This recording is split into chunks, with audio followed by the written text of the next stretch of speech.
on. So today, we're going to decode that overwhelming funding environment and really transform it into a clear, actionable strategic playbook. We're stepping away from all the chaos and building a direct, logical path to help you scale your vision. To do that, here is our roadmap. We'll start by tackling the wall of noise, then define the actual startup tools at your disposal. After that, we'll build your decision-making framework, navigate the unique 2026 landscape, unpack the founder's strategic playbook, and finally, wrap up with your immediate action plan. So let's kick things off with Section 1, the wall of noise. Before we even think about building a strategy, we need to validate exactly how you're probably feeling right now trying to get your company off the ground.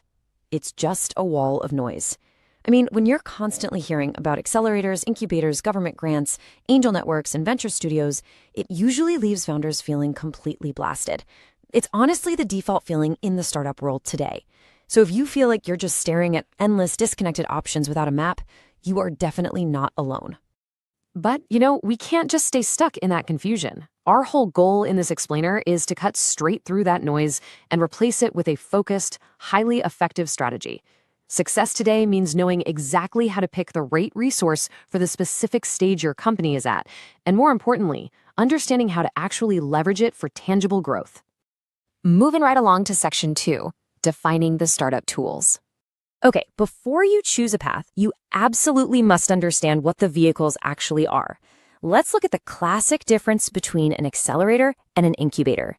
Think of an accelerator as a fast-paced boot camp. It's usually 3 or 4 months designed purely for speed and scaling an idea that already exists, usually ending in a big pitch day. On the flip side, an incubator is a much slower, more open-ended environment. It's really focused on hatching an idea from scratch. They serve entirely different stages of your startup's lifecycle. The crucial thing here is understanding the distinct trade-offs of each tool. Accelerators give you seed capital and a great network, but they're going to demand around 3 to 8% of your equity. Incubators might just charge you fees without taking a slice of your company. Venture studios, they'll actually embed their own engineers and marketers right into your team, but in exchange, they're taking a much larger equity stake. And then, of course, you have grants. These are the magic words, non-dilutive funding. You get the capital to support your R&D, and you keep 100% of your ownership. Knowing exactly what you're sacrificing for growth is the absolute foundation of your strategy. But hey, never underestimate the human element in all of this. Did you know mentored founders actually achieve 3 times better outcomes? It's wild. Investor networks and accelerators provide what we call smart capital. It's not just a check, it's their expert advice, their massive Rolodex of connections, and their credibility transferring directly to you. Honestly, this is often the most valuable part of the entire exchange. All right, on to Section 3, the decision-making framework. I want you to actively play along with this thought experiment right now. Think about your startup today. What is your single undeniable need? Is it just raw cash to keep the lights on and survive? Is it expert guidance because you're totally stuck on product development? Or is it the network you need to reach those crucial first major customers? You really have to identify that one critical bottleneck, because your answer dictates your path entirely. This is the priority matrix. Every single day, you are weighing capital, network, and mentorship against your willingness to part with your equity. If expert guidance is your absolute top priority, then trading a little equity for a top-tier accelerator makes total sense. But if you fiercely need to protect your equity and simply need cash to fund some heavy research, well, you should be hunting exclusively for non-dilutive government grants. Your number one need dictates the tool. And remember, actually, scratch that. It's crucial to remember. This answer might completely change in 6 months. That brings us to Section 4, navigating the 2026 landscape. 60%. Let that sink in. A staggering 60% of Y Combinator companies this year are expected to be AI-focused. This single statistic is a massive flashing sign showing exactly where the gravity of the market is pulling right now. We are seeing these major, specialized accelerators popping up exclusively to fund and support AI companies. So what does this mean for you? Well, because the generalist programs are leaning so heavily into AI, you must be incredibly targeted. If you're an AI founder, you're looking at places like Excel and Google Atoms. But if you aren't building the next big AI model, you need vertical-specific programs. If you're in health, look at Halcyon. If you're specifically in mental health, look at SeedSpot. You have to find those niche programs that are explicitly searching for your exact type of solution. Okay, let's level up with Section 5, the Founder's Strategic Playbook. This is where it gets really fun. It's fascinating how we can elevate those foundational choices into pro-level advanced tactics. You can dramatically extend your runway using what we call the stacking strategy. Basically, you don't just pick one route. You pair an equity-based accelerator, which gets you the network and that vital seed money, with massive, non-dilutive resources. For example, imagine securing $150,000 in Azure and OpenAI credits from Microsoft, and then stacking that with $200,000 in cloud credits from Google. You're literally stacking these resources to artificially inflate your runway without giving up a single extra percentage of your company. It's brilliant. And that brings us to an incredible pro move, all about timing. If you time your VC pitch right after announcing a major grant win, let's say something like the Braze Tech for an Equitable Future grant, you are leveraging that external stamp of approval. Think about it. A major grant tells venture capitalists that a serious, rigorous organization has already vetted your idea and put money behind it. You walk into that pitch room with massive leverage to negotiate a vastly superior valuation. Now, we've got to talk about the traps where this playbook can go completely wrong. Fatal flaw number 1. Chasing the brand name. Please beware of chasing a shiny logo just to slap it on your startup's website. You have to verify if the program actually offers structural support for your specific industry. We see founders get in, give up a chunk of equity, and then just suffer through incredibly generic mentorship and terrible post-program support. Don't let vanity drive your strategy. And then there is fatal flaw number 2, the grant timeline trap. Look, government and foundational money moves at a snail's pace. It just does. Don't let slow grant payouts kill your startup because the cash finally arrives 3 months after you've emptied your bank account. The solution here is to build a blended capital stack. Mix in venture debt or revenue-based financing to bridge that cash gap and keep the lights on while you wait. Simply hoping the check arrives in time is not a funding strategy. A blended capital stack is. Finally, let's bring it all home with Section 6, your immediate action plan. Let's wrap up this explainer by giving you some hyper-specific marching orders. I really want you to follow these 3 precise steps to stop endlessly reading blog posts and start taking strategic control of your future. Step 1, open a doc and be brutally honest with yourself. Write down your number 1 undeniable need for the next quarter. Step 2, based entirely on that need, create a custom shortlist of just 3 to 5 laser-focused programs. And step 3, reach out to an alumnus. And I'm telling you, step 3 is literally the ultimate cheat code.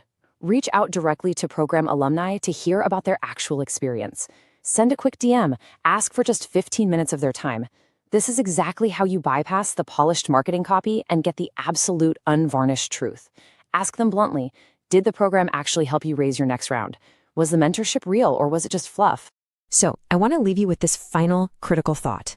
Which specific tool are you going to leverage today to cut through the noise and scale your vision? Armed with this matrix and this playbook, what is the single most important move you will make right now to transform your startup's trajectory? Don't let the ecosystem overwhelm you. Choose your tool, make your move, and go build something amazing. Hello. Welcome to Startup Founder Best Practices. Glad to have you here. I hope that introductory video was interesting to you. I think it does a great job on capturing how the startup ecosystem work, and I can definitely vouch that I follow a lot of stuff in there, stacking those Azure credits, and yeah, it's just really amazing. Another thing, I'm not sure if I don't remember if the video mentioned it. I actually leverage corporate innovation programs as well, because they gave you money and did take any equity. So that was a pretty neat approach too. So there's a lot of things in the startup ecosystem, but just like I just came from an in-person networking event, so I apologize for those of you who may have jumped on the local online networking if I'm not being there. But just out there and meeting founders, meeting ecosystem people that have programs for founders, and meeting people that developers, cybersecurity people, yeah, and so I need some new glasses. I even uh, met a young lady that's been in our program, and she's sells eyewear. So yeah, it's just very fruitful and beneficial to be able to network with people, that are launching things, building things, selling things, and really really educational. And so that's why we try to we do the online networking, every Thursday. So if there's not something happening in your area, at least you can hop on and maybe chat with a few founders and kind of get the lay of the land and learn something. So yeah, that's what's exciting to me, because you just never know who you're going to meet and out there in the ecosystem. So it's always you always you never know what information you're going to find. There's folks want to know how to do business with the government. Just almost anything. It's just really amazing. We had founders that were in the process of being acquired. There's just so many different things so that you can learn that you don't see in textbooks, and talk to real people that's actually doing stuff. So I just encourage people to try to participate in these different events to kind of help them move forward. And that's what we're here about on the Startup Founder Best Practices every Thursday. And if you would like to be a guest and share what you're doing with your startup, just feel free to reach out. Be glad to have you on. And that's the way people learn. You can share what you've learned, and you can share what you want to learn. And we definitely have a lot of experience and connections to kind of help you move forward. So last week we had a interesting deal there. Sam asked some interesting questions, kind of threw me off a little bit there. So I kind of want to address that because there are a lot of pitfalls, in being a startup founder, especially trying to leverage AI in your startup. And let me share my screen here. So just to remind everybody, Sam, he asked about, and it was a really good question. Let's see if I can blow it up a little bit. Let's see here. Let's see if we can blow it up. Nope, going the wrong way there. Yeah, he was asking about what are the biggest, unexpected hurdles that founders face within an AI-powered startup. And there are a lot of things going on in that question. And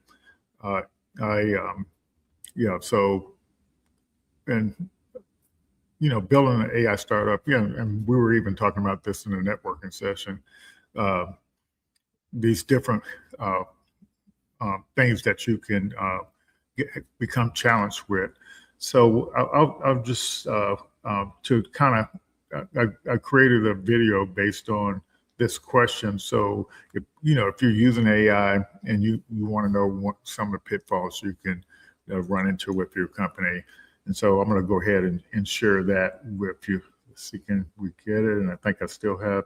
Welcome to The Explainer. So let's dive right in and unpack the dangerous solutions that early-stage founders face when they start integrating AI into their startups.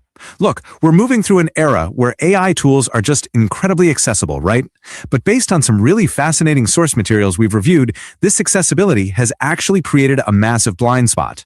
Today, we're going to explore why founders are getting caught in a trap of their very own making.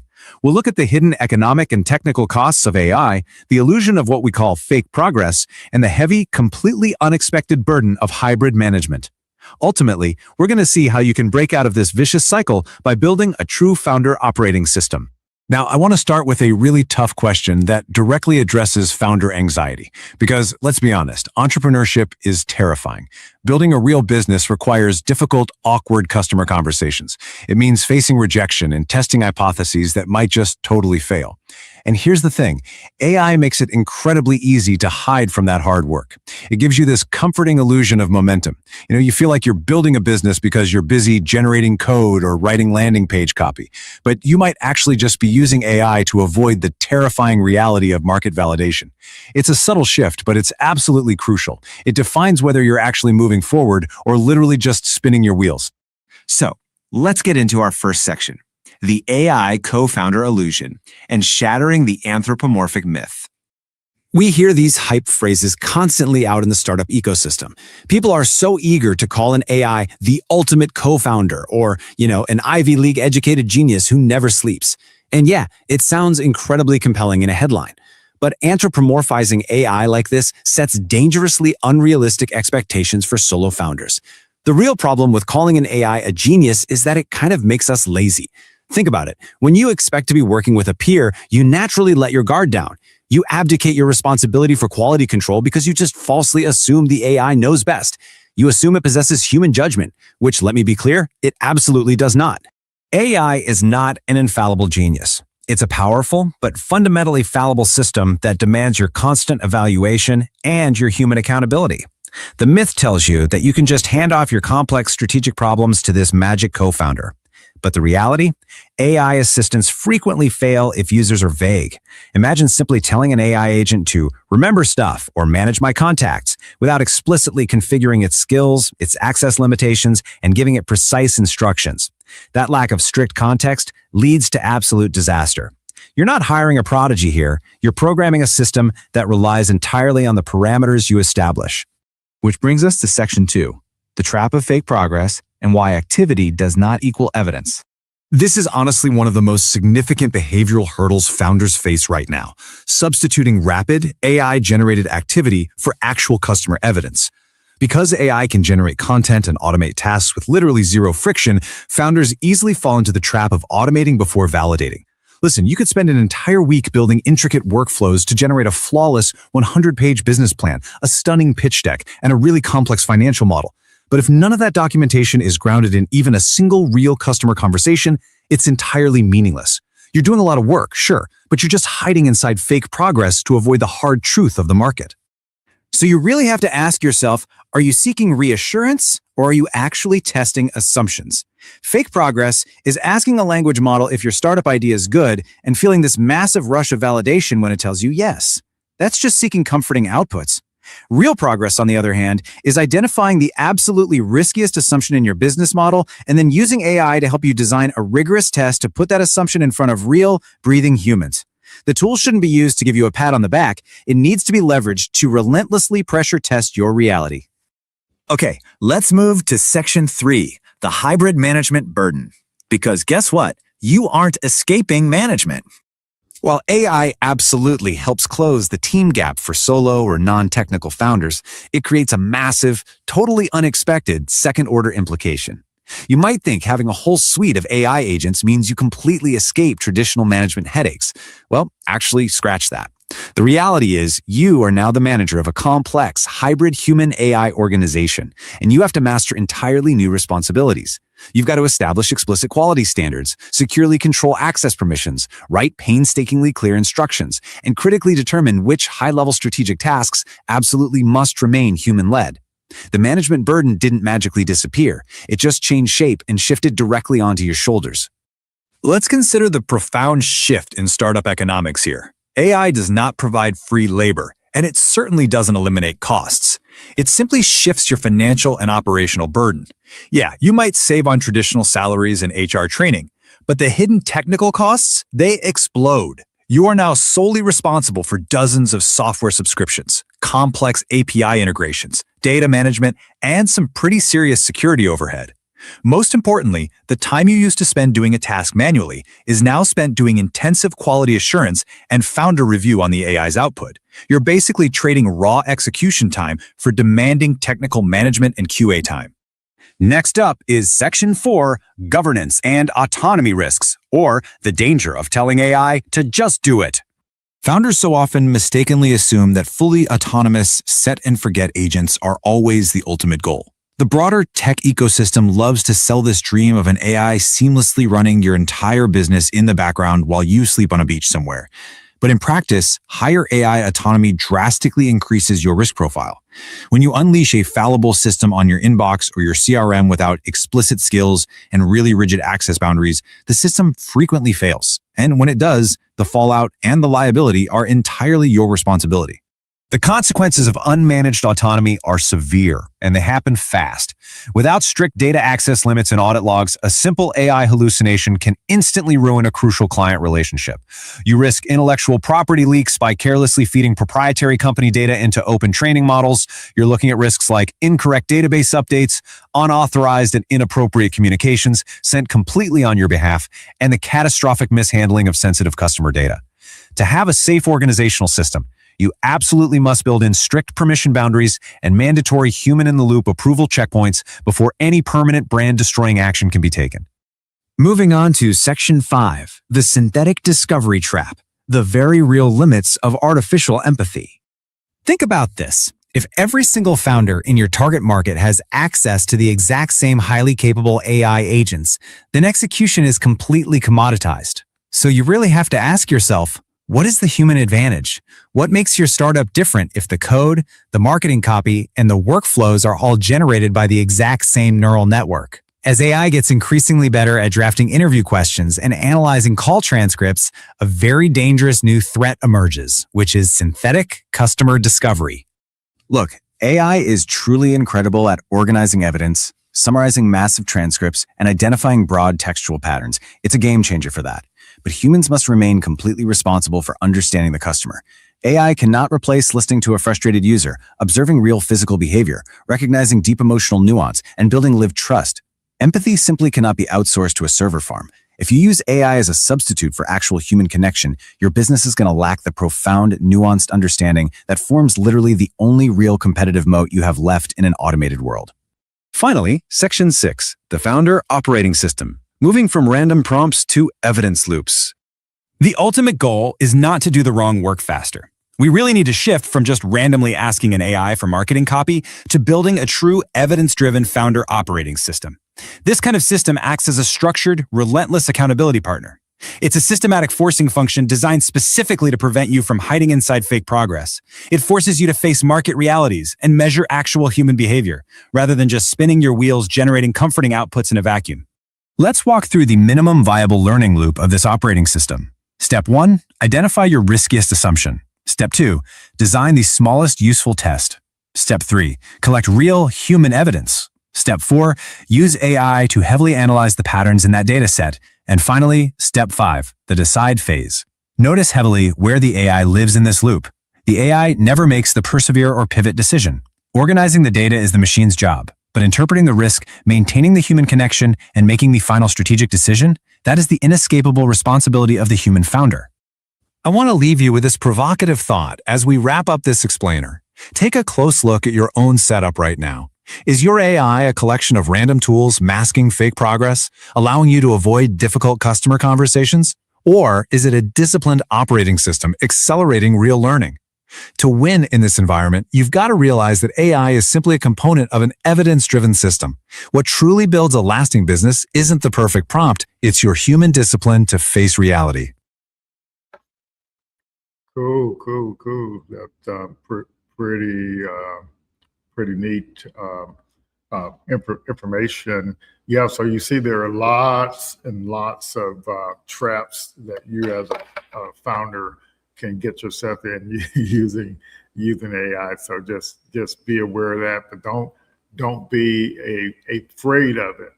So that's what I want to kind of emphasize here is just yeah, that's what you have founder networks for. that's what you have mentors for.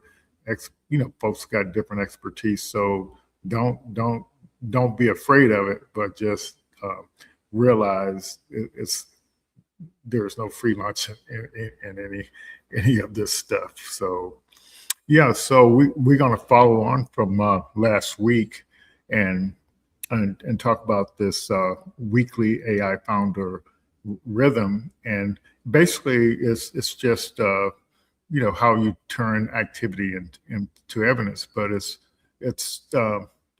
just like it's basically a founder operating system. You run through these processes regularly, and so that's what we're going to talk a little bit about today. And feel free, you all, to ask questions. It doesn't have to be about the topic. If just anything about being a founder, glad to put my 2 cents in there.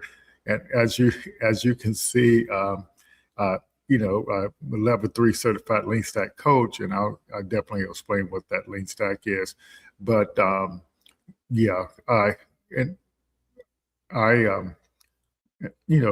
had to, been working with founders directly with the Lean Stack program, since I think we partnered with Ash back in 2022. Once I realized he had a platform, we've been using this Lean Canvas, for about 13 years, but I didn't realize he had a training program, but it's a training program, but it's just learning the process of building a startup, and how do you do it. And so and what's neat about that idea is it stops you from doing random prompting. So a lot of the concepts are slightly hard to grasp, but I think once you get the big picture of what's going on, and and your brain gets wrapped around the framework, you can move forward. But there's one neat thing about the AI: when you look at a framework, it can explain it to you, and it can explain the playbooks to you. So it can, in a way that you can understand it. So level 3 means there's a business model design playbook, demand validation playbook, and a growth playbook. And it's based on Ash's book, Running Lean. And so you can definitely, if you want to see it in print, that's one way to do it. But as you know, everything's going to AI now. So Ash just encapsulate that into a product called Lean Spark. And so that's his approach to working with founders, and it's actually working really good for him as well. But there's still a need for coaches, mentors, and even though it's like an AI co-founder, it's still a big need to interact with founders and share stuff.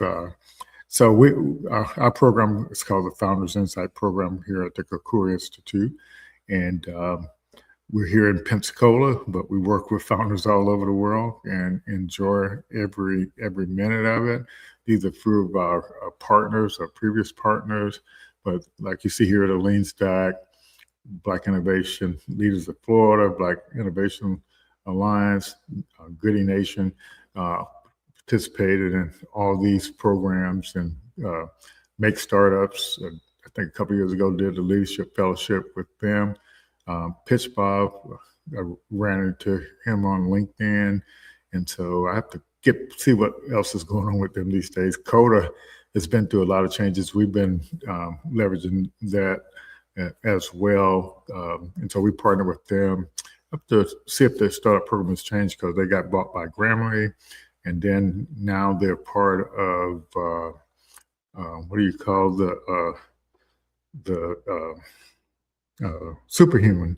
So it's a really, really neat situation, and we love startup science So Greg Shepard, he's an expert at building and selling startups, and so we partnered with them. I think that's about the same time, 2022. So we've been using their program as well. And the neat thing about that is it's like a whole startup ecosystem in a box. Everything you need is right in there. So if you're not using that, you're really missing out. So get in our Founders Insight program. Yeah, and we appreciate all our sponsors and some other partners on here. Yeah, it's just amazing at the number of organizations, from banks to utilities to nonprofits to lawyers, chambers, hospitals, other organizations, small business development centers that are interested in helping founders. And so we partner with a bunch of them. And so these folks have sponsored training programs. They've sponsored our Founders Innovation Summit. It's pretty amazing. And even a big shout out to the Gulf Coast Minority Chamber of Commerce. We partner with them to host our Founder Innovation Summit. So it's just a lot of good folks out there that's trying to help you out. So we're here. Been here almost every Thursday night since September of 20. I think we missed one. We started August 13th in 2020, and we've only missed one scheduled event since then, and we do about 48 a year. So 6 years, 6 times 50, 300. So we're approaching. We did at least 260 or 70 consecutive events. So we here, and it's all about helping you understand how to leverage the ecosystem, and the business model is the key, and that's what the Lean Stack program is all about: is designing scalable business models, doing demand validation, and understanding how to do growth to get the product market fit. So that's what we do. That's what we're here for. And the reason for that is because if you understand the stuff on this page, you literally unlock all the resources out in the startup ecosystem. You learn how to do this. You learn how to fill out applications to get in pitch competition. You learn how to fill out applications to get into programs, startup programs that give you money. You learn how to articulate what you do, and you get into corporate programs that give you free software, free services, or discounted services. It's literally the key to unlocking the door to resources. Until you can speak the language of business, and that's what's so important about the Lean Canvas. It's the stuff you have to communicate on almost any application, even for a bank loan. It's like, it's just literally that something, a one-page business plan with 9 blocks in it, could be so powerful. But it's literally the information banks want to know, it's information startup organizations want to know, it's the information that investors want to know. So if you can communicate your business model, and notice I didn't say communicate your product, you communicate your business model. And the number one mistake all of us make is we get out pitching our product or service. And you do that when you're trying to sell, but when you're trying to get help to grow your thing, it's pretty interesting. And so it's pretty neat. And so there's the key thing. I hadn't talked about this chart in quite a while, but all it is it's a process. It's a a phase, step by step you go through when you building a startup. And this is from the Startup Commons. They that That's an open source thing about everything to do about building a startup. You got a YouTube channel. They got all the training about how this whole process here. And they start off with innovation, making sure you know what innovation is. So if you go to YouTube and look up Startup Commons, and they have a whole series of training that you can start understanding these phases you go through. And notice like when you launch your business, it's way over here, but look at all this stuff before you launch your business. And that's how the startup ecosystem works. You get help, starting from day one and all the way to you do an exit over on this end. So just remember all the things you hear about business. Oh, I need money to open up. I need this. I need that. You just need to follow the process and go from there.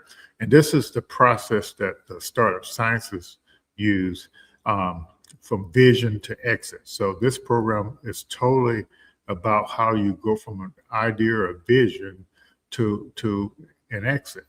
And what to do in each one of these phases to get to the next phase. And what Greg Shepard says clearly, if you in this phase, you shouldn't be trying to do stuff in these phases up here, but most people are trying to do stuff in the wrong phase and spending money where they shouldn't be spending it, and they end up like for example, go to markets phase. A lot of people think that's when you need to go out and hire people, but you don't hire people until you finish your standardization of your processes. So when you hire them, they know what to do. So just remember, it's a sequence of things. You don't go out getting business cards. You may want to, but there's a lot of things people do at this stage that they shouldn't even be doing.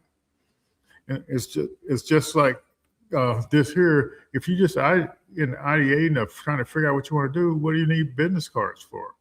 What do you need to start your company? What do you need to go file registration for your company for?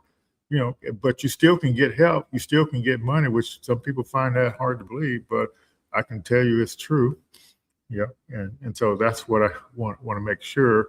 And so it's all of lean stack. This is continuous innovation. And we'll talk a little bit more about that and what continuous innovation is.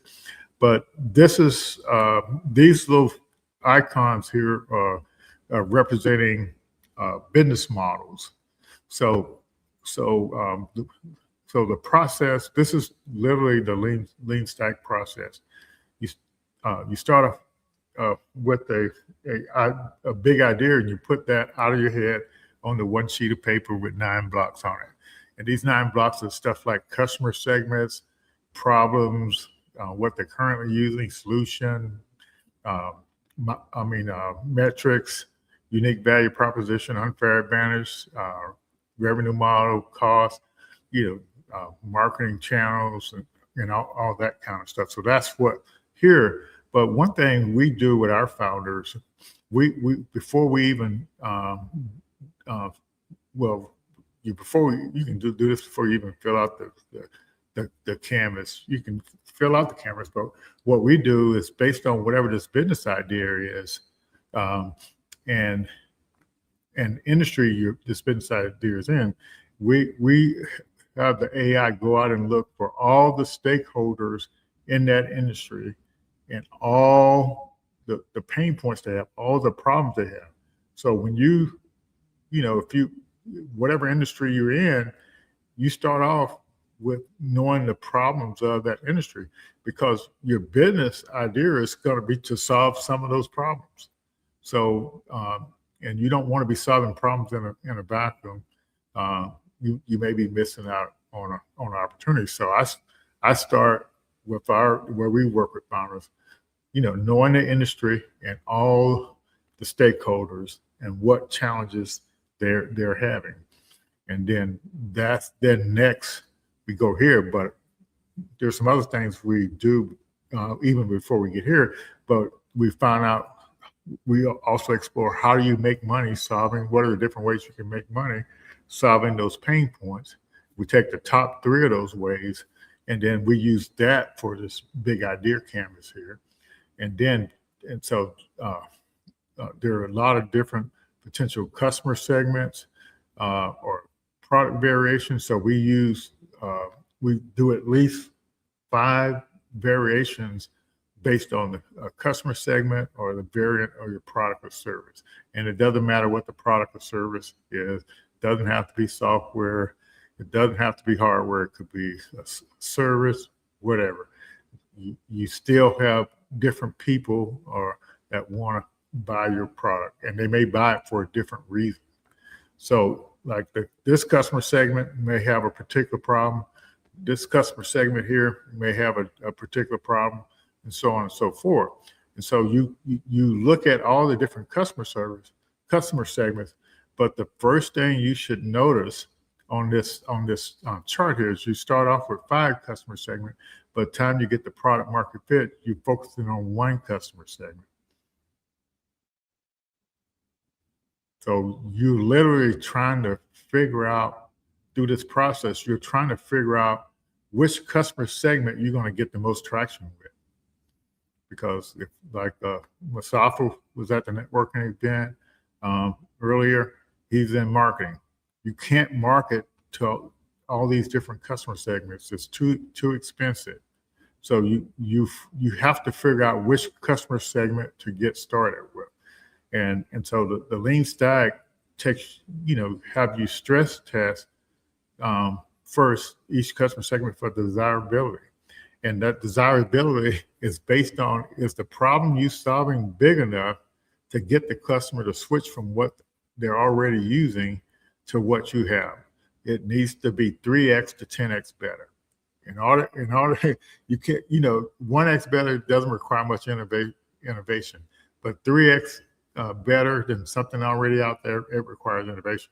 That's why they call this thing continuous innovation, because psychologically, I'm using a certain software now, a certain product now, and you want me to switch, you got to have a really good business proposition to cause me to want to switch from what I'm already using to what you're building. And this is the thing people really forget. They say, my product, there's nothing like my product on the market. Doesn't matter. How are you going to get them to switch from what they're currently using to what you have? And that's what this desirability test is all about. And so when we're looking at the AI, here you're building your business model. So it's all based on the foundation of the problems of that industry and understanding the different customer segments and understanding what it's going to take them to switch. And so over here, you may be doing marketing out here, but this marketing is based on all this foundational stuff here. So if you prompting in the AI, just, I want to get a marketing plan, and you haven't did all of this stuff here, that's what a framework does for you. It gives you, it's like foundation, of a house. You can't do all this other stuff until you get the foundation. And there's, I would say, most people probably just go out there and build something and see if it'll sell. But if you don't have a whole lot of money, that's why they call this, lean stack, lean startup methodology. Lean stack, all that means is just a stack of tools that you use to get from these 5 customer segments down to 1 customer. It's a stack of tools, a stress test for desirability, a stress test for viability. The viability test is dealing with your revenue model and your metrics. And what's not seen here is what's your goal. You have a goal 3 years annual recurring revenue, and you work backwards to see how many customers you have to get in your sales funnel each month in order to meet your goal in 3 years. And you have a scale, and this is where you put your scale factor of your business. So if you want to scale at 3x, you put a scale factor 3x and work backwards. It'll tell you how many people you have to get in your sales funnel each of the 36 months. But if you're doing 10x, it's a slower growth thing, and so it'll tell you how many people you have to get in your sales funnel each month. But when you talk about scalable business, that's really where you design the scalability into your business. And so that's a real simple test that you could almost do in your head. So when you're out there pitching, that's what the judges and the investors are looking at. When you tell them, I got this product, this product, and I'm charging $50 a month, $100 a month, $500 a month, and they just do the calculation. If your goal is 5 million, 10 million, they divide that annual revenue for that customer segment, into that, they take your sales for a customer per year and the amount of money you want to make and just the amount of money you want to make in 3 years and divided by the cost of your product or service. And that tells you how many customers you have to have in 3 years. And then if you're growing at a 10x rate, you start off slow with a few customers, then you scale as you go along the 3 years. That's what that's about. And then the feasibility test is about your cost, your solution. And so this is the time you look at your solution. But your desirability test is actually a 30-second to 60-second elevator pitch. And so have you ever heard of an elevator pitch that doesn't have your solution, talk about your solution? So this customer segment, problems they have, what they're currently using, and your unique value unique value proposition. So it doesn't include your solution. So all you're trying to do is see if you're solving a big enough problem that requires innovation. So and once you do all this stress testing, so there's a tool for desirability testing, there's a tool for viability. This tool is called the Widen Out Elevator Pitch. This tool is called the Traction Roadmap. And you also use the Traction Roadmap to do your feasibility test. And so that's 3 tools right there. The Lean Canvas is a tool, Lean Stack, and then demand validation. You got more tools over here. So the interesting thing about so this says a customer problem fit. So that's a milestone.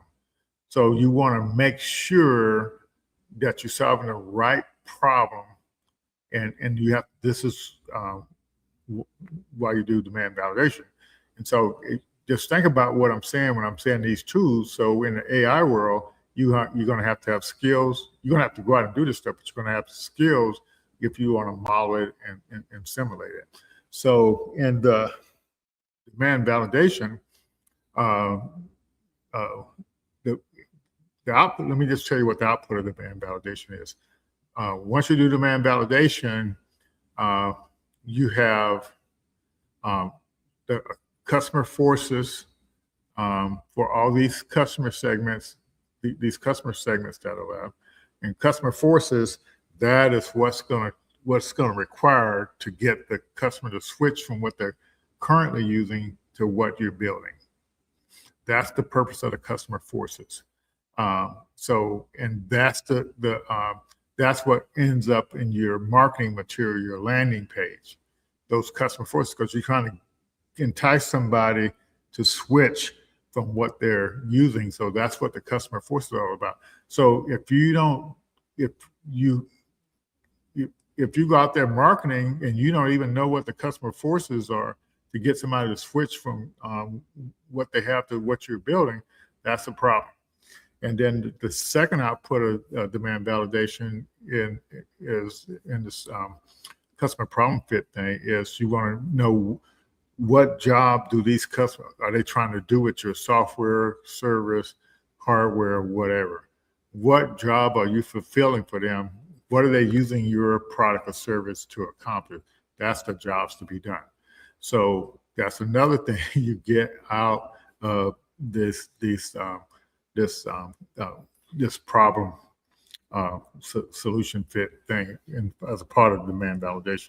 And the next thing you get out of it is a hiring and firing criteria. And what that means, so they're using something, product or service, so you got to get them to fire that product or service and hire your product or service to get the work done. So you get that, you get that information too.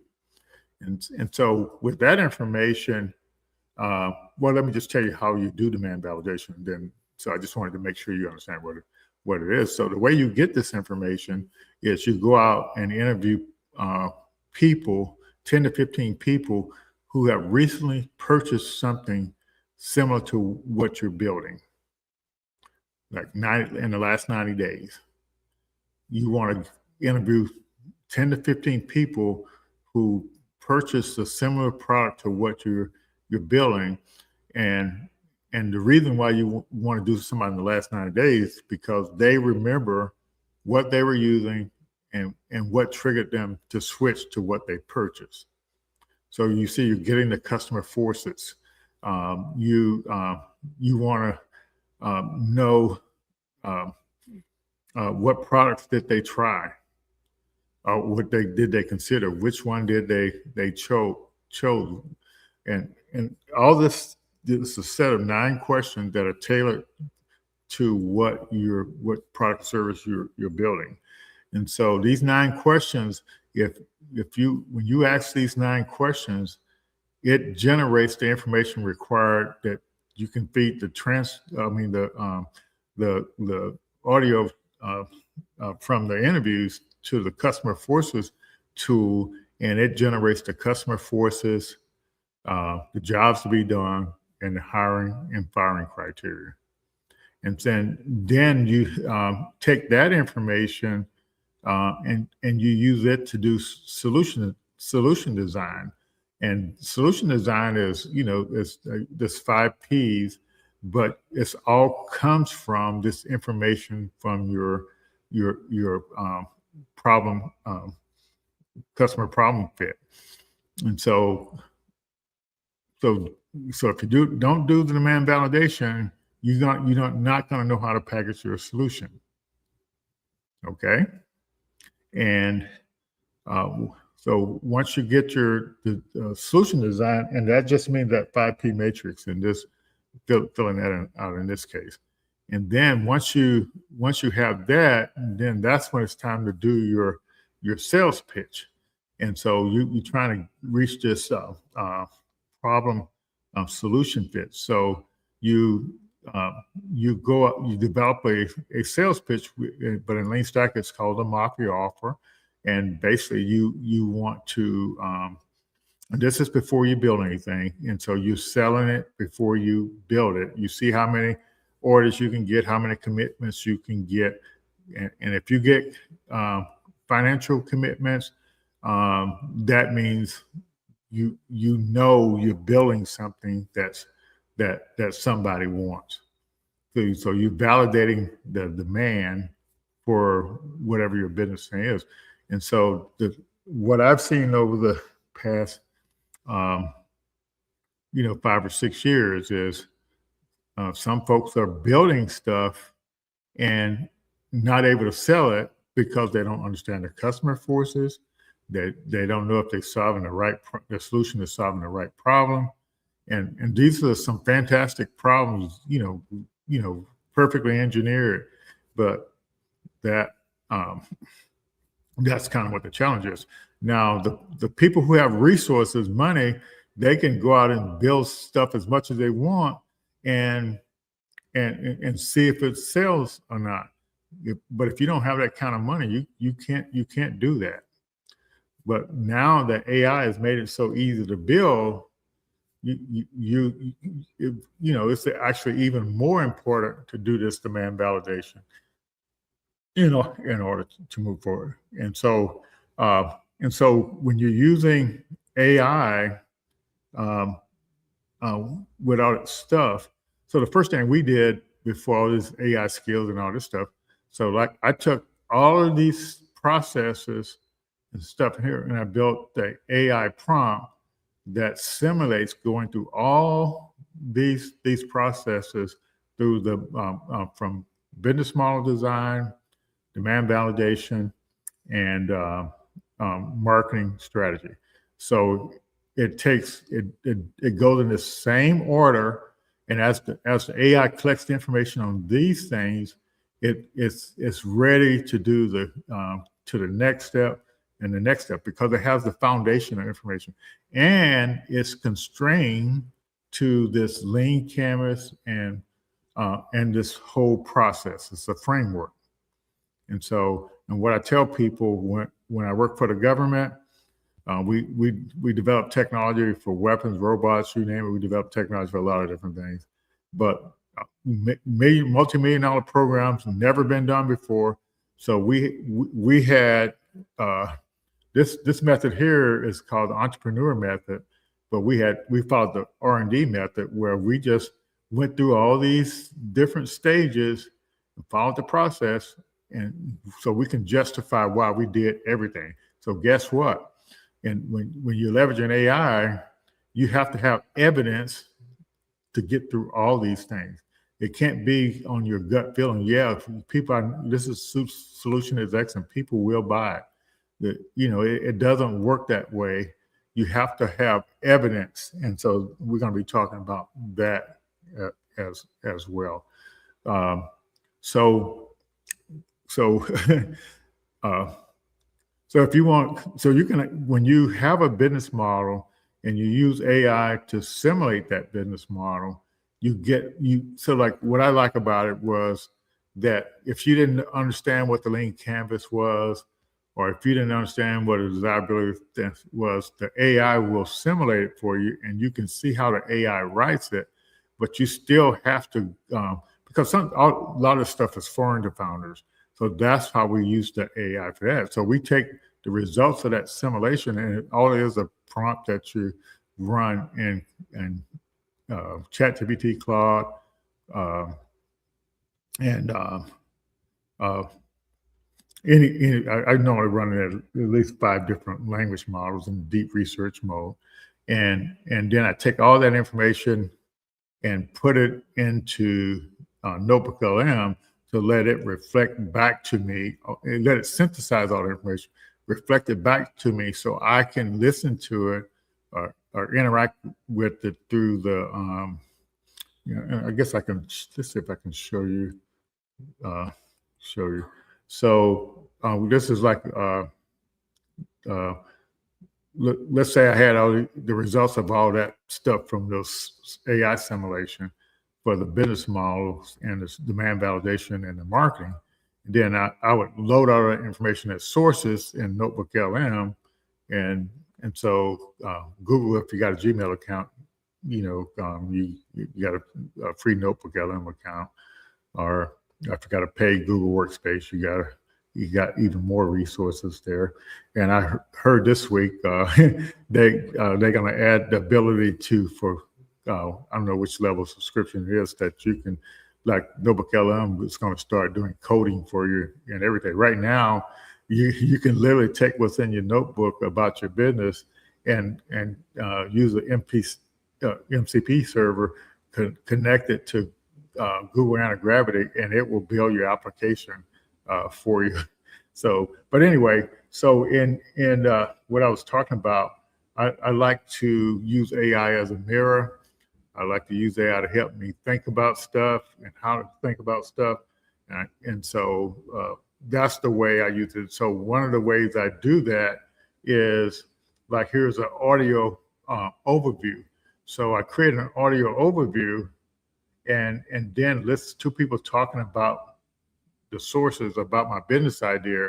And then I can interrupt. This is like the audio overview, but I can click this, and then it'll allow me to ask questions and have the speakers answer me real time, backwards and forth. And so that's a really neat feature. And I love that feature because I can just ask as many questions as I want. What was the top customer segment? Which large language model did the best analysis? Yes. Yeah. So, please articulate my business model story pitch. And what's so neat about doing this thing, you can come over here to, you can get infographics to kind of just, so you can visualize your idea, but pitch deck. So within that business model design simulation, there is a business model story pitch. So you can literally, in this slide deck, you can literally prompt it to create your slide deck based on the business model story pitch. And so that's what's neat about that. And then the video overviews, of course, that's neat. And reports, you can definitely generate reports. So like on our topic tonight, let's see, I got some infographics, and these are 5 reports that I generated, and so that's actually got some good information in it that I can use.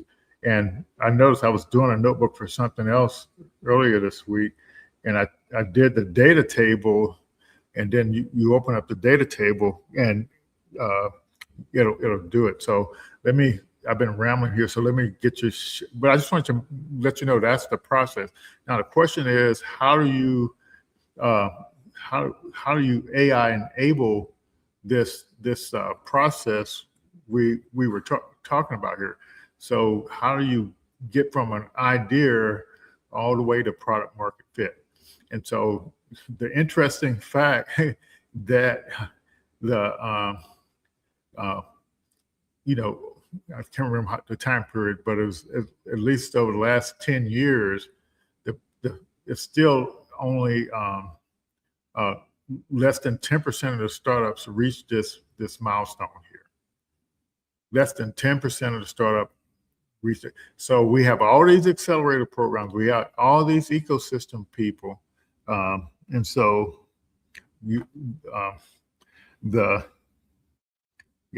So Tony's saying you can have the greatest product in the world, but no one will buy it if you can't tell them what it is or how how it helps them. Yes, you're 100% right there, Tony. Yeah, and so, but yeah, that's what. So in other words, so this is the process hasn't changed whether you're using AI or not. That's what the point of showing you this. And so I'm going to go ahead and get to the video that sort of talks about this operating model, what you have to do to get through that process. So let me go ahead and get it started since I've been running my mouth so much. Welcome to this explainer. Let's jump straight in, because today we're going to completely flip the script on how you think about AI in your business. We are moving far away from that random, reactive usage, the kind where you're typing a desperate 3 a.m. question into a chat box, just crossing your fingers for a miracle. Instead, we're going to build a structured, proactive, and truly evidence-based system. We're breaking down what's called the 7-layer AI founder evidence operating model. Just think about the stark contrast in mindsets here. The old way, it's basically saying, I use AI when I need help. That's literally just treating AI like a glorified search engine. But the new way, the mindset the most successful founders are adopting, is saying, I use AI teammates to help me run a disciplined learning system. We absolutely have to stop treating AI as just some neat little tool. It's a dedicated teammate. Honestly, this is the only way to escape that dangerous trap of confusing mere busy work with actual tangible business evidence. So to make this powerful shift, we're going to walk through 6 core stages. First, moving from tools to teammates. Then, roles and real evidence. Third, core skills and methods. Fourth, guardrails, audits, and growth. Fifth, the founder learning loop. And finally, reaching full AI maturity. All right, section 1, from tools to teammates. Let's dive into our first layer by fundamentally redefining exactly what an AI teammate actually is, and more importantly, how it needs to function inside your startup. This brings us to layer 1 of the model, role and mission boundaries. Think of your AI as a newly hired, super capable, but well, kind of naive intern. You would never look at a brand new intern on day one and just say, hey, go help me with my business, right? That's way too broad. Instead, you've got to give them a very clear, tightly bounded mission before handing over any tools or access. You have to give the AI a highly specific job description. And these roles, they can get incredibly specific. Take a demand validation assistant, for example. Its sole job, its entire mission, is to review customer conversations, flag actual evidence of real demand, and recommend the next experiment. Now, notice what it's not doing. It is not cold emailing customers or making big business decisions on its own. The core principle here is simple. Always give your AI teammate a strictly defined role before you ever hand over the tools. Moving right along to Section 2, Roles and Real Evidence. Now that our teammate has a solid role, we need to feed it the right information. That brings us to Layer 2. You really need to ask yourself a critical question here. Are you feeding your AI mere activity or real evidence? You've got to answer this honestly to avoid a massive pitfall. Look, if you feed your AI your own opinions, your assumptions, or just vague memories of what you think happened this week, the AI is just going to echo those exact assumptions right back to you. It's a total echo chamber. You have to feed it hard facts. Just listen to the massive difference in tone here. Saying, I talk to customers is merely an activity statement. It tells us absolutely nothing about the actual outcome.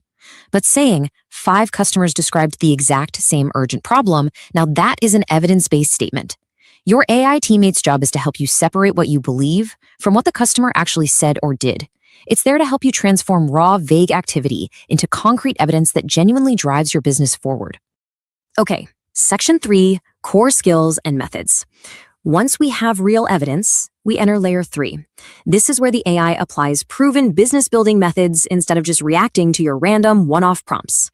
Let's look at what we call the plain language bridge. This maps exactly how to translate what you intuitively want to achieve into specific repeatable skills like the Lean Stack or Lean Spark frameworks that your AI can execute flawlessly. So for example, if you want proof people want this, you deploy the demand validation skill. If you need a business model map, you run the Lean Canvas skill. You're actually training the AI to run a specific method, not just dish out generic advice. So instead of a weak prompt like, hey, is my idea good? You use a highly specific micro-narrative. You say, use the demand validation skill to separate evidence from assumptions and tell me what I still need to test. By evolving your prompt into this, your AI instantly shifts. It goes from being a passive chatbot giving you a generic pat on the back to a rigorous analytical teammate that's actively running an evidence-based method. It's a real game changer. Which brings us to Section 4, Guardrails, Audits, and Growth. With these powerful skills in play, we absolutely have to establish Layers 4 and 5 to protect your business. Least privilege access and human approval checkpoints. 0. That is the exact number of auto-publishing, money-moving, or independent action permissions you should give your AI without explicit founder approval. Period. Think about it. Just like you wouldn't give that brand new intern your bank passwords and the keys to the corporate Twitter account on day 1, you must practice least privilege access. Give the AI only what it absolutely needs to do its specific job. Maybe that's read-only access to a folder or draft-only permissions for emails. And before letting that AI take any high-impact action, you've got to run through a strict founder review checklist. Ask yourself, is this recommendation based on real evidence? Did it actually use the right skill? Wait, is there any sensitive data here? Do I fully understand its reasoning? The golden rule is this. AI should radically increase your capacity, but it must never remove your ultimate responsibility. You are the founder. You make the final call. Furthermore, you need Layer 6, an audit trail. If your AI teammate helped shape a big business decision, you need to seamlessly trace back exactly what info was used, what skill was applied, and what you ultimately approved. If an investor or a mentor asks why you pivoted, you can't just say, well, ChatGPT told me to. No way. You pull up this log and show them the exact hard customer evidence and the specific insights that drove your decision. All right, Section 5, the founder learning loop. All of these foundational layers we just covered, they culminate in Layer 7, which is continuous improvement. To truly scale yourself and your startup, you have to build a rhythm. You start with evidence. What did the customers actually say? Then you apply a skill. That skill generates an insight, which forces a decision. From there, you run an experiment. Based on that decision, you capture the learning, and finally, you update your models and assumptions. You need to run this loop over and over, every single week. It's the absolute engine of your growth. Finally, section 6, reaching full AI maturity. So how exactly do we measure our progress as we build out this comprehensive 7-layer operating model? We look at the founder maturity letter. Look, most people are totally stuck at level 1. They're just using AI for quick answers or to draft a polite email. But our ultimate goal is to climb this ladder. We want to assign roles, define boundaries, and run those full learning loops until we reach level 7. At level 7, you've completely shifted from being an amateur AI user to becoming a true AI system founder, equipped with a repeatable system that your entire team can plug into. I want you to literally burn this mantra into your mind. The founder who wins will not be the one who tries the most AI tools, but the one who builds the clearest learning system. Your success absolutely does not rely on having the newest, flashy app. It relies entirely on leveraging AI teammates to move from evidence to insight, insight to action, and action to validated learning. That's the whole shebang. As we wrap up this explainer, I want to leave you with one final vital question. Are you just trying out more AI tools, constantly chasing the next shiny object? Or are you putting in the real work to build a clear, 7-layer learning system? Honestly, the answer to that question is going to fundamentally dictate how your startup operates tomorrow and whether you truly leverage the massive power of an AI teammate. Thanks so much for joining me, and I'll leave you to think on that. Right, that was pretty pretty neat. I hope that had some provided some clarity for you on the AI stuff. I'll flip through some slides here just to kind of so you can visualize it from the slide perspective. I won't take too much more time. It's been a long day. So and looking forward to the weekend. Plan on enjoying some jazz on Saturday night. So definitely looking forward to that. So this is the accompanying slide deck for that, and I'll just skim through it just so you talking about this evidence operating model, and so AI tools now the new way AI operating system. So and then it's these 7 layers, and you can see level 1's role, evidence, skills, and yeah. And just to think, you would think that using AI is going to make things so much more easier and it is, but you still have to do all that monitoring and management. And just like, for example, these skills, and I talked about this a couple of times. So this company called, and I haven't tried it yet, but I need to try it. But this, you can do a virtual company with paper.ing, I believe is what the name of the website is. But anyway, all the employees have skills, that virtual employees, and so you can literally let the AI run the whole company. So that's hard to imagine.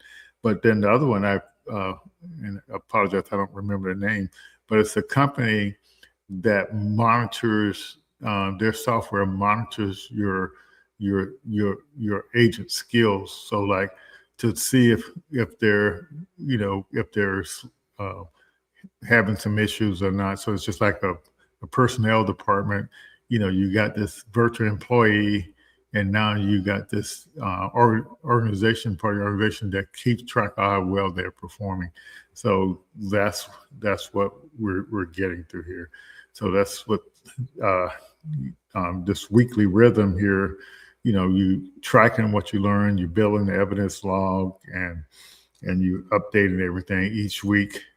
And so that's then this is talking a little bit about the different roles of the AI skills. Yeah, but just remember, you have to keep monitoring these things all the time, and so so you got this. So by running these skills, you're literally got a control situation, and so like you're going from activity type things to actual stuff to refine evidence. Yeah. So you can This plain language, business model map, why customer switch. Yeah, and I was talking about this as part of the demand validation. So talking about the customer forces that causes somebody, to switch. And like I said, if you don't do the demand validation, you're not going to have the customer forces to design your landing pages, marketing campaign, and stuff like that. And I think Ash was doing some landing page stuff today. I got to go back and look at the video. Proof people want it, so that's the demand validation skill. But remember, there are 9 questions that you have to ask based on what you're building in order to generate those customer forces. And so you ask these 9 questions, put them in the customer forces AI, and all it is you're going from questions to customer forces to job to be done. So you're just doing mappings. That's what AI is. That's a mapping machines. And so, so you can't just prompt, in a vacuum. You have to prompt within a framework, and that's what the lean stack is, a framework. Okay, least privileges access.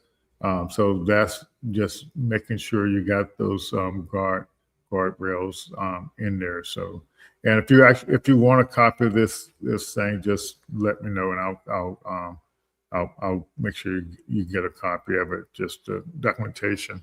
So the human, it has to be in the loop, and this is nothing new. We worked on autonomous weapons when I worked for the Air Force Research Lab. But we always wanted a human in the loop. So yeah, it's you got your little checklist there, and you want to do this audit trails. I was reading something about IP, maybe it was this morning or something, and this learning log and keeping track of it, all of this stuff. This is exactly what you need in order to defend your IP as well. So that was based on some information from the patent office. And so Ash calls this platform, Lean Stack platform, a continuous innovation. And that's what you just keep going in the loop. Yeah, and so that's what this is basically trying to show. Engine in motion, the founder learning, evidence, skills, insights, decisions, experiments, learning, and update, your evidence. And so, yeah, so it's pretty neat. So one thing, with all this AI stuff, we were fortunate to discover Lanika's method of prompting, and so I combine it with my method of prompting, and so it's the simplest thing I would tell people. And I did several shows on this in the past, so if you go back and look at some of those videos, but it literally stops the AI from lying to you. And so I went from this is kind of just to show you how I used to help the AI to help me learn faster, help me think, learn, analyze my thinking. But anyway, so I went from this idea of getting the key takeaways of transcripts, articles, videos, research papers. It's the same pattern. What are the key takeaways? What are the insights, and what are the actions from those insights? But when I, combine that with the Lanika method of prompting, it literally analyzed and found the patterns and the hidden patterns that are in there. So so we integrate this Lanika framework into almost everything we do, and so now I call it a Lanika system, and so it's pretty amazing to get to stop the AI from lying to you. it's yeah, and having to know what to do next, and that's why, if you see that pattern, it always suggests some next steps to do. So if you haven't created your Lanika prompt, you're missing out on what AI is really all about. All it does is this: it understands your pattern of thinking, and it filters information based on what you're looking for, and so it extracts all the hidden patterns and everything. Everything is a pattern. So, and that's what the AI is good at. All right, I appreciate y'all hanging in here with me tonight. It's been a long day, and I hope this information was helpful to you. And one of the habits that I always recommend people do, if you can watch and look, but the AI can find way more stuff than a human can. So if you go to YouTube on your computer, open up the transcript, highlight it, paste it in ChatGPT, Gemini, Claude, and run your Lanika prompt, you'll find all the patterns and the hidden patterns based on what your startup is all about, or based on what your interest is, and that's what the deal is there. And so it's a lot of fun, so appreciate you all hanging in there with me. Take care and have a beautiful weekend. Stay cool, stay dry, and appreciate you all for everything already. Bye-bye.